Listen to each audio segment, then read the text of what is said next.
सबको जय मसीह की।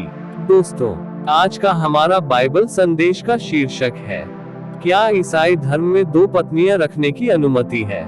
दूसरे धर्मों में तो दो पत्नी रखी जाती है, लेकिन क्या ईसाई धर्म में दो पत्नियां रखना जायज है? यह सवाल सिर्फ आज का नहीं है, बल्कि बाइबल के समय से ही इसका जवाब तलाशा जा रहा है। चलिए इस जटिल विषय को बाइबल के आधार पर जवाब ढूंढने का प्रयास करते हैं। दोस्तों, विवाह क्या है? विवाह परमेश्वर का एक सुंदर और पवित्र विधान है। इसकी शुरुआत मनुष्य के सृजन के समय ही हो गई थी। उत्पत्ति 2:18 में लिखा है, जब परमेश्वर ने आदम को बनाया तो उन्होंने कहा, मनुष्य का अकेला रहना अच्छा नहीं, मैं उसके लिए एक ऐसा सहायक बनाऊंगा जो उसके अनुरूप हो। और फिर परमेश्वर ने आदम की पसली से हव्वा को बनाया और उसे आदम के पास ले आया। बाइबल में उत्पत्ति 2:24 में लिखा है, इसीलिए पुरुष अपने माता पिता को छोड़कर अपनी पत्नी से मिला रहेगा और वे दोनों एक तन होंगे। दोस्तों, परमेश्वर ने कहा, मैं एक ऐसा सहायक बनाऊंगा जो उसके अनुरूप हो। परमेश्वर ने ये नहीं कहा कि मैं अनेक सहायक बनाऊंगा, वे दोनों एक तन होंगे। दो व्यक्ति मिलकर एक जोड़े बनते हैं, न कि तीन। आपके दिमाग में ये सवाल जरूर उठ रहा होगा कि पुराने नियम में तो कई राजाओं और पुरुषों की कई पत्नियां थीं, जैसे अब्राहम, याकूब और दाऊद। दोस्तों, ये बात सच है कि पुराने नियम में बहुविवाह का अभ्यास किया जाता था, लेकिन बाइबल इसे परमेश्वर की आज्ञा या इच्छा के रूप में प्रस्तुत नहीं करती।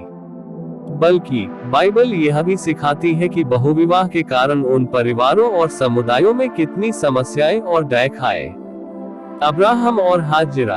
अब्राहम ने सारा की सहमति से हाजिरा को अपनी दूसरी पत्नी के रूप में अपनाया। इसका परिणाम सारा और हाजिरा के बीच झगड़े और ईर्ष्या के रूप में सामने आया, जिससे हाजिरा को अपना घर छोड़ना पड़ा। याकूब की दो पत्नियां, लिया और राहेल। याकूब ने लिया और राहेल दोनों बहनों से शादी की। इसका परिणाम दोनों बहनों के बीच ईर्ष्या, तनाव और लगातार प्रतिस्पर्धा के रूप में सामने आया। राजा सुलेमान। सुलेमान के पास 700 रानियां और 300 रखैलें थीं। बाइबल बताती है कि उसकी पत्नियों ने उसके मन को पराये देवताओं की ओर भटका दिया, जिससे वह परमेश्वर से दूर हो गया और उसका पतन हुआ। इन उदाहरणों से हमें यह संदेश मिलता है कि परमेश्वर ने भले ही बहुविवाह को रोका नहीं, लेकिन यह उसकी मूल योजना का हिस्सा नहीं था। यह पाप और मनुष्य की कमजोरियों के कारण आया और इसके परिणाम हमेशा हानिकारक ही रहे। दोस्तों, नए नियम में बहुविवाह पर स्पष्ट रूप से प्रतिबंध लगाया गया है। प्रेरित पौलुस ने कलीसिया के अगुवाओं के लिए यह शर्त रखा कि अध्यक्ष को निर्दोष होना और एक ही स्त्री का पति होना चाहिए, और हर एक पुरुष अपनी ही पत्नी से और हर एक स्त्री अपने ही पति से शारीरिक संबंध रखे। ये वचन 1 कुरिन्थियों 7:2 में पाया जाता है। दोस्तों, ये वचन स्पष्ट रूप से दर्शाते हैं कि विवाह एक पति और एक पत्नी के बीच एक विशेष और पवित्र बंधन है। यह बंधन इतना पवित्र है कि बाइबल इसे यीशु और कलीसिया के रिश्ते का प्रतीक मानती है। यीशु का केवल एक ही दुल्हन है, जो उसकी कलीसिया है। ईसाई विश्वास के अनुसार विवाह एक पवित्र और अटूट बंधन है, जो केवल एक पुरुष और एक स्त्री के बीच होता है।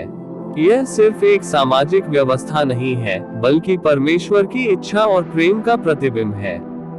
यह एक ऐसा रिश्ता है जो विश्वास, समर्पण और आपसी सम्मान पर आधारित होता है, और जिसमें किसी तीसरे व्यक्ति के लिए कोई जगह नहीं होती। दोस्तों, आज का जो सवाल था, क्या ईसाई धर्म में दो पत्नियां रखने की अनुमति है? इसका सीधा और स्पष्ट जवाब है, नहीं। दोस्तों, अगर आपके मन में इस विषय पर कोई और सवाल है, तो आप नीचे कमेंट करके पूछ सकते हैं। प्रभु आप सबों को आशीष दे। आमीन।